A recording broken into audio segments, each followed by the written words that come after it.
So this is going to be the more in-depth review of the JF Exciton from I Like Watches and I Like Watches too. Now after wearing this for about a day and a half, I can tell you that this thing is extremely comfortable. I think they really did size this almost perfectly. So let's get into the size, let's get into what's inside of it, let's get into the materials used, and what I like and maybe don't like about this watch. Pros and some cons. Sorry, Gary. Sorry, James. There are a couple cons in this watch, but overall, I can tell you I've had a positive experience. So let's do some measurements. Case diameter is 38 millimeters, basically 20. Case thickness is 10.8. And the most important size is the lug to lug, which really tells you how it fits on the wrist. And it's just under 44. Now these measurements are extremely important because this is not a watch that's overbearing on the wrist. In fact, it's extremely light on this supplied waffle style rubber strap at just about 88 grams. So this thing is extremely light on the wrist. Now, honestly, when someone hears that a case size is 40 millimeters or 38 millimeters, well, that actually doesn't mean anything. What means anything is the actual footprint of the watch and the lug to lug. The pure fact that the lug to lug is under 44 means it's gonna fit on most medium size and even small size wrists. So that's actually a really good thing. A lot of people don't realize that. A lot of people think that, oh, a 44 millimeter watch is just too big for my wrist, or a 42 millimeter watch is just too big for my wrist. Well, really what matters is the lug to lug, because you can have a 40 millimeter watch with a 50 millimeter lug to lug and it just sits far too large on your wrist. This, however, not so. Perfectly sized, especially with that 44 millimeter lug to lug. Now the case is brushed 316L stainless steel and it's very well finished in my opinion. Now I really like the way these lugs swoop down and just aren't overbearing on the wrist. I just like the overall design of this watch, and the pure fact that this is under 11 millimeters thick means that when I wore it to work yesterday, it slid right underneath my cuff. Now, one of the things that I like the most that I said in the last video is this bezel. It's extremely grippy. I like this sort of coin edge bezel. It has so much grip. It is ridiculous. In fact, these gloves are pretty slick. I had an issue with the waveform, the Dallas waveform Ghost gripping it. This thing, I could grip all day. My hands could be covered in oil and I could grip it, which is great for a dive watch. And the clicks, like I said before, are extremely hard. They're extremely positive in their feedback. And there's no back play at all. Like, at all. In fact, it's even things that are way more expensive, like my Tissot C-Star, which was like 1,500 bucks when I bought it. That even has back play in the bezel. This has no back play in the bezel at all. And speaking of the bezel, still on the bezel, this is a brushed ceramic bezel. So it's really nice that they use something like high quality ceramic in their bezel. They didn't have to. This watch was only $200. High quality brushed ceramic. And it's nice that they use the brushed ceramic because it's not super shiny. It's not really in your face. It's a little more dulled out. Now, staying on the bezel, the entire bezel is lumed with BGW9 Swiss Luminova. Now, I guess they tried to do more layers in the lume, but they weren't able to. One of the things that we'll talk about is the lume closer to the end. But instead of a minute ring or a chapter ring on the inside, they chose to do it on the bezel here. Not a big deal. I really like the way this thing glows at night. In fact, I'm glad they did it on the bezel and not on the dial, because the dial is absolutely beautiful. And it's super simple in its design. You can see that there is just a beautiful texture on that dial. All the indices are raised. There's numerals at the 12, the 9, and the 6. Date window at the 3. Inside here is the Miyota 9015 movement, which is great because it beats at 28,800 beats per hour. So that second hand is far smoother than most things that have like the NH35 that only has 21,600 beats an hour, which means it ticks at 6 times a second as opposed to 8 times a second. This has the same smooth sweep as things like a Rolex Submariner. And, you know, some people can say, well, you don't really notice. Well, you do notice if you wear a lot of watches. Now, around the date window here, which is perfectly placed. One of the things that I complained about on the Dalos is the fact that the date window was misaligned. This thing is perfectly placed. In fact, everything to include the box around the date window is absolutely perfect. In fact, I'm extremely happy with how well this is done. Now the Exciton, the 200, the JF, and all the indices are all raised off of that texture dial, and it's super clean, it's super well done, and even the printing on the dial is super clean. Now the Lume, again, on this is nothing to write home about. It shines bright for a short period of time, it dulls down, but then it hovers there for quite a bit of time. One of the things I realized yesterday when I came in from work, now I work in the late afternoon into the night with my job, and I can tell you that when I walked into the house, it was dark, and I hadn't been in any bright lights, maybe just the light of the station as I was leaving.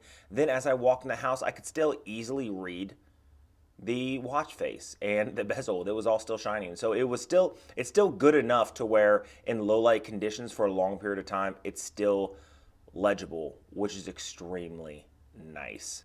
Flat sapphire, but it is still a sapphire. So you have to realize when it comes to a watch like this, if you want to wear this for diving or you want to wear this as an everyday watch, sapphire crystal, ceramic bezel, the face of this is going to stay looking great for a long time.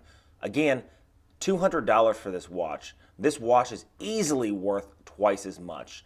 Now let's talk about the Caseback here.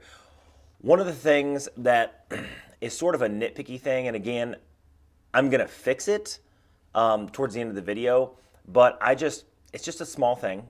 But when you have things like this is a conversion chart. First, let's talk about the conversion charts here. Now, a lot of people are like, oh, what's this top line? What does it mean? 1,240 nanometers equals 1 electron volt equals 6.5 kilojoules per mole? Like, what do you mean? What's that?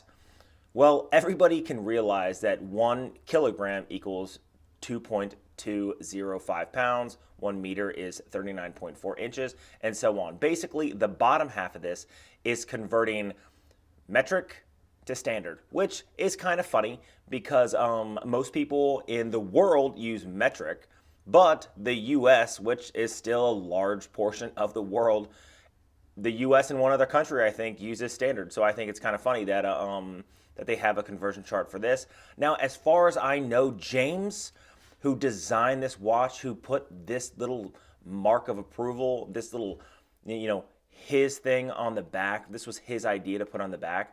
You know, Gary always jokes that he deals with lasers or anything like that. Well, as far as I know, the top conversion chart really has to deal with, you know, photons and wavelengths. Now, I'm not a genius, but I know sort of a few things. Like normally NM is nanometer, and really it can be used for a few things. Nanometer can be used to measure things in length, like actual length. A nanometer is a billionth of a meter.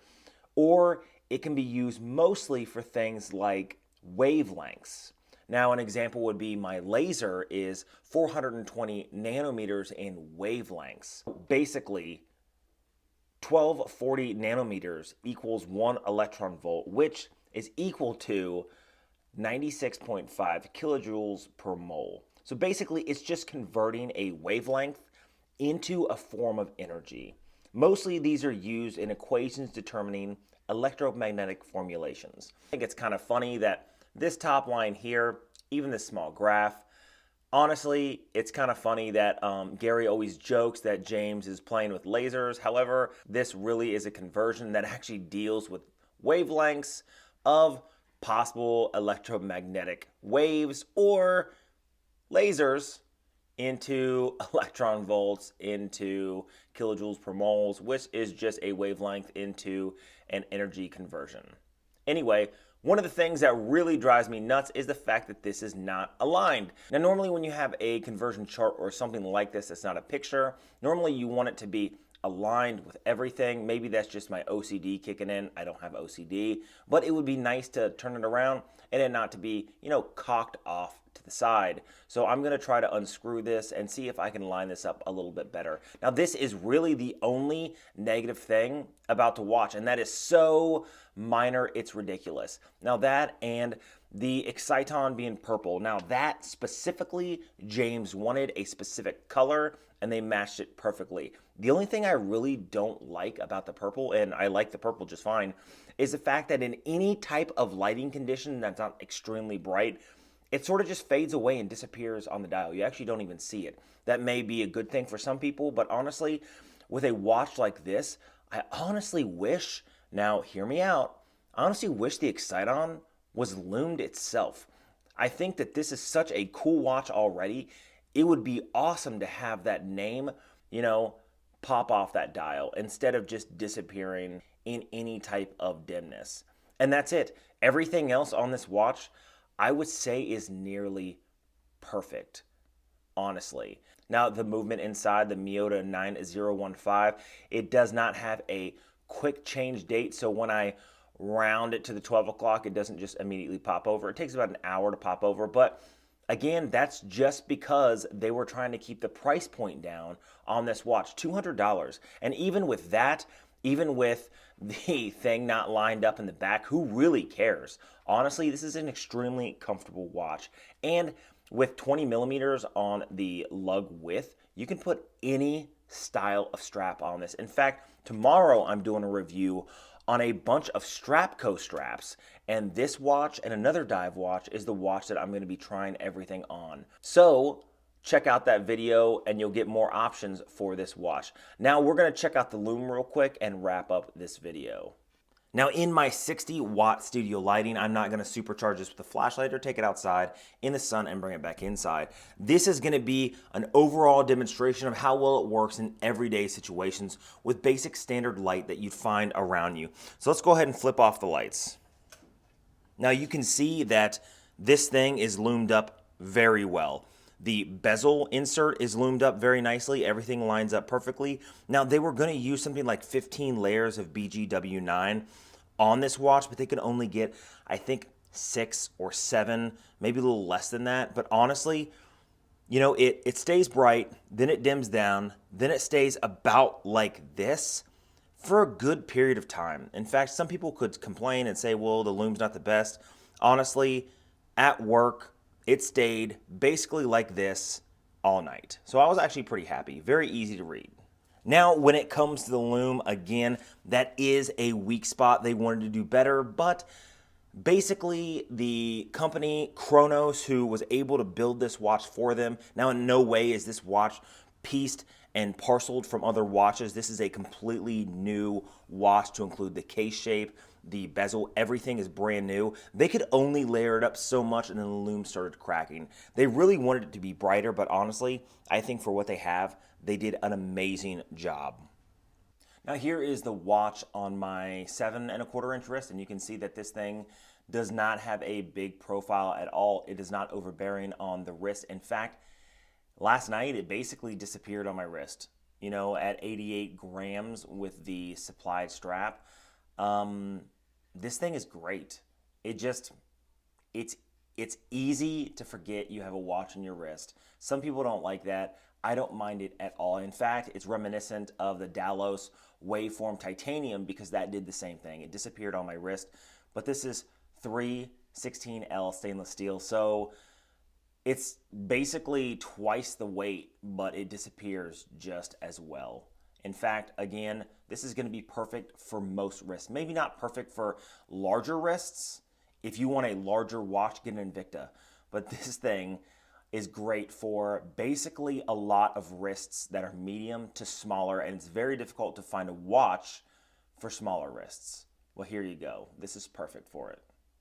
As you can tell, no standard intro or outro. It's just been a super busy week at work, and I look like garbage. In fact, I look like the living dead just brought up as a corpse. This was just a little easier. So like, subscribe to the channel, leave a comment down below the content you guys would like to see. It is the end of the year. So much going on next year. Make sure you guys are hitting that notification bell, and I'll see you in the next one.